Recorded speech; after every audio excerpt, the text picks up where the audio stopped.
Hello students, today I am going to teach you first uniqueness theorem. As we know, the first uniqueness theorem is stated as the solution to Laplacian equation in some volume is uniquely determined if V is specified on the boundary surface S. If V is specified on the boundary surface S. So we have two terms here, potential V and boundary surface S. It is very difficult to interpret this result. So we are going to involve some mathematics to understand first uniqueness theorem clearly. We have learned that the potential satisfies the Poisson's equation. The potential satisfies the Poisson's equation, that is Laplacian of the potential, that is del square V is equal to minus rho by epsilon 0. Rho is charge density at that point divided by epsilon naught, or you can write del square V is minus rho by epsilon 0, equation number 1. Or some special cases, the Laplacian equation del square V is equal to 0. Where it is 0? When there is no charge. This is your special case. Now, in Laplacian equation, del square V equal to 0, that is Laplacian of the potential equal to 0 for enclosed surface. And when we are writing Laplacian of the potential equal to 0, this means there is no charge. Now this above equation, that is del square V minus rho by epsilon naught, this equation is based on Poisson's equation, and if I will take del square V is equal to 0, this implies there is no minimum or maximum of potential. There is no minimum or maximum of potential at a given point. If rho is 0 in Poisson's equation, that is for enclosed surface,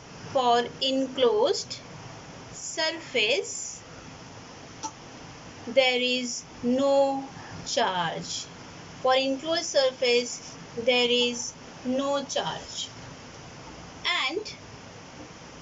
and there is no volume charge inside the surface.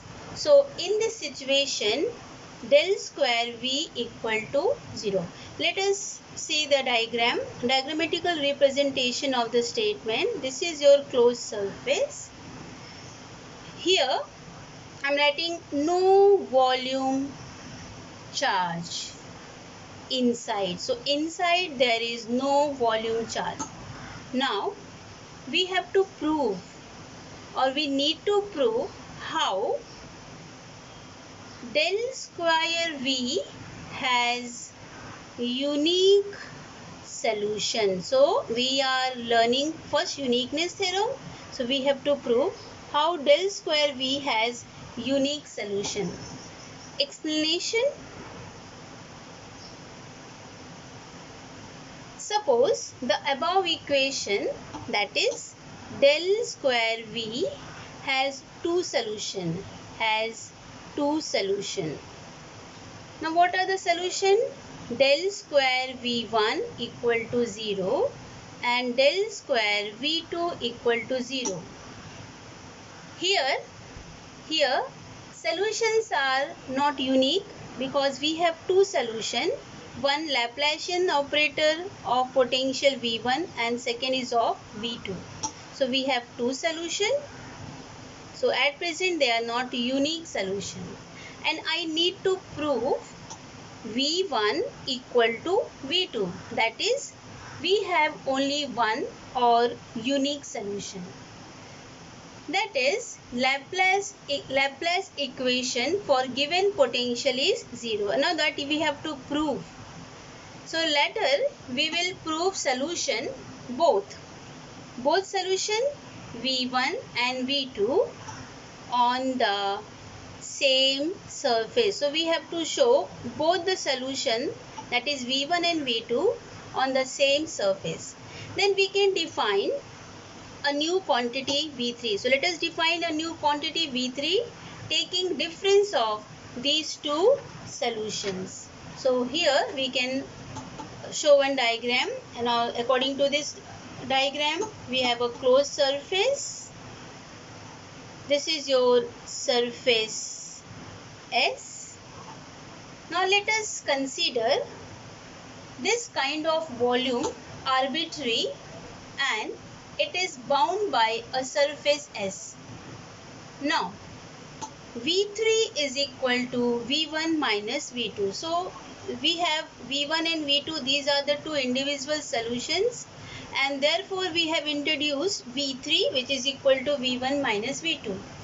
And because this is a difference between these two potential, so V3 is V1 minus V2.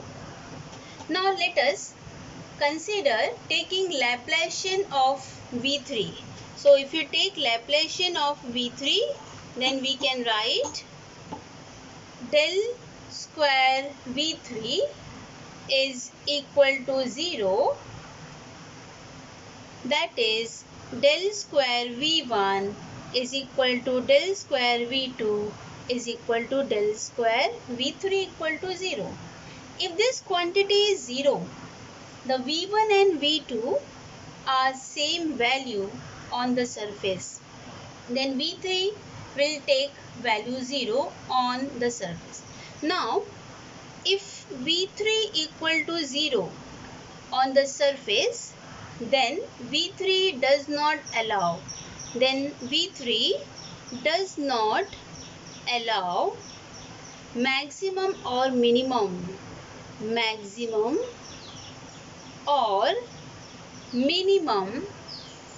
within that volume, and if that is the fact, then V3 equal to 0 inside everywhere in the volume. V3 is equal to 0 inside everywhere in the volume.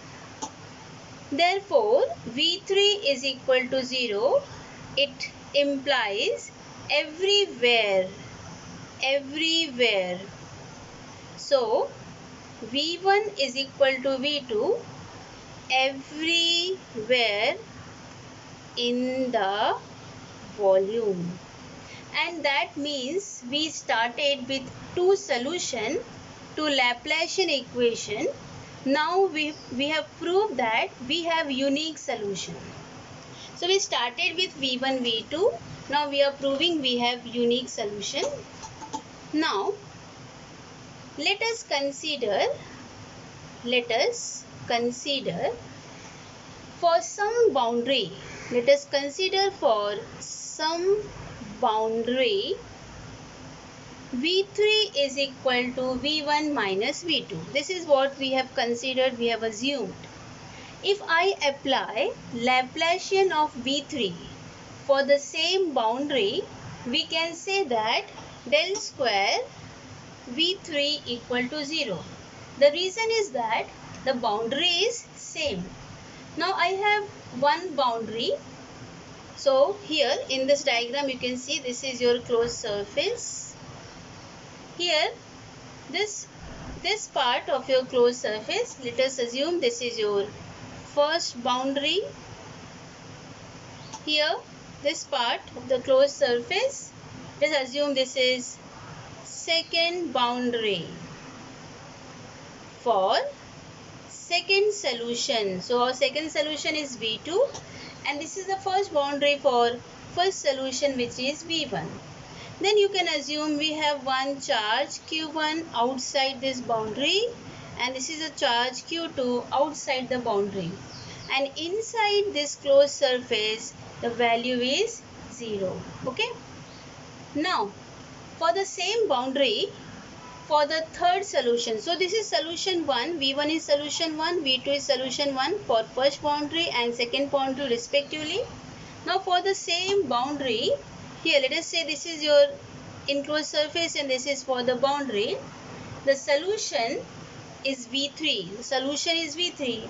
Then V3 is equal to V1 minus V2. So we need to prove inside there is no charge. So we need to prove inside there is no charge for one charge. Okay. So for one charge Q1, the solution is V1. For second charge Q2, solution is V2. If I will consider the boundary is made up of metal. So if boundary is, let us consider boundary is made up of metal. Now mark this word, boundary is made up of metal.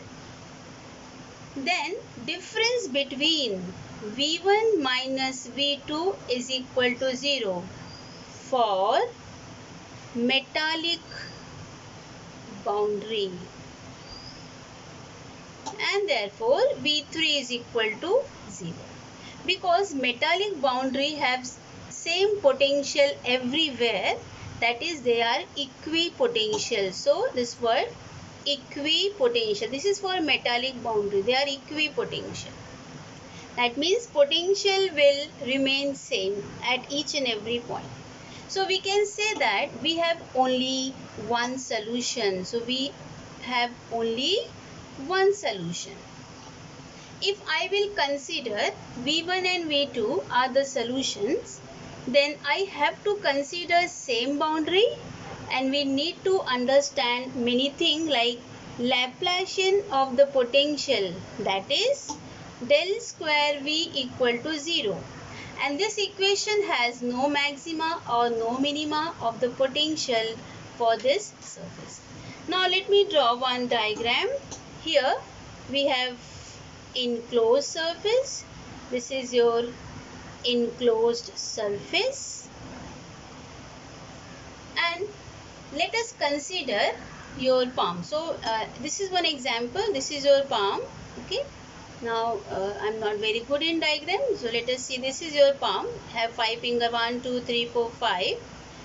Now this part of your palm, this is the surface and this is another surface. So you can see this is a bigger one, maximum, and this is minimum. But in this given figure, this side is minimum and the other side is maximum. But if the potential is going to change for your finger, you are going to check the finger, or for the closed surface, consider any point on the surface, say maxima or minima. So here you cannot say this is maxima or this is minima. It depends upon your point selection. Now for any closed surface here, for any closed surface, let us select one point. So I am selecting one point, and you have to consider any point on the surface, say maxima or minima. You can say this point is maxima, you can say this point is minima. Then it is extremely difficult to identify which is minima or which is maxima. Similarly, in free surface, there is no fixed point. So there is no fixed point, and if there is no fixed point, you cannot say this point is maxima or minima. So for enclosed surface, for any enclosed surface, there is no maxima or no minima. Here, now in next diagram, you will see again, let us consider your closed surface, and here we have no volume charge, then voltage will remain same, then voltage or potential will remain same. If we consider there is volume charge, now we are considering, in second case we are considering if there is volume charge. So now let me draw another diagram here. This is for your enclosed surface, and inside there is volume charge. Let us select one point, and this is another point. Okay, now if you observe your diagram carefully, this point, this first point, and this is your second point. This first point is near point to your rho V. So here we will assume the voltage will be maximum. Here the second point, this point is far away from your rho V. So we will assume that potential will be minimum. So it's your choice. You are selecting one point here and second point here. Accordingly, this point is near, so your potential will be maximum. This point is far away, potential will be minimum. But outside the surface, so here outside the surface, nothing can be justified. So nothing can be justified. Now we cannot justify that this point having maximum potential or the second point having minimum potential. Okay, now to understand, let us take one example for first uniqueness theorem. So if you say in a volume surrounded by charged conductor, now I am taking one example of charge conductor. So if you have a volume surrounded by charged conductor and containing a specified charge density and containing a specified charge density rho, the electric field is uniquely determined. Now we have to determine electric field. So electric field is uniquely determined. If the total charge on each conductor is given, we cannot prove. So